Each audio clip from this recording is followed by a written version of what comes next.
Seorang pasien yang tengah menjalani perawatan di salah satu rumah sakit di seberang Ulu Palembang mengalami kejadian tidak menyenangkan. Dua handphone miliknya hilang saat ia sedang beristirahat di kamar rawat inap. Peristiwa itu terjadi sekitar pukul 00.30 waktu Indonesia Barat, ketika adik pasien yang menunggunya pergi ke toilet. Saat kembali, dua ponsel yang sebelumnya diletakkan di atas meja sudah tidak ada. Rekaman CCTV rumah sakit memperlihatkan seorang pria tak dikenal masuk ke dalam kamar, namun pihak keluarga tidak mengenali sosok tersebut.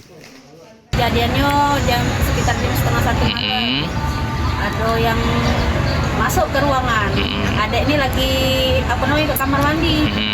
Pas keluar dari kamar mandi, nengok pintu tuh renggang, terbuka. Sadarnya sekitar jam 1-an itu HP tak katik lagi. Yang hilang HP itu duit kok, HP-nya hilang. HP apa weh? HP Realme 8i sama Intel A70. Kasus tersebut telah dilaporkan ke Polrestabes Palembang dan saat ini masih dalam penyelidikan pihak kepolisian. Yudi Kiswanto, Kompas TV, Palembang, Sumatera Selatan.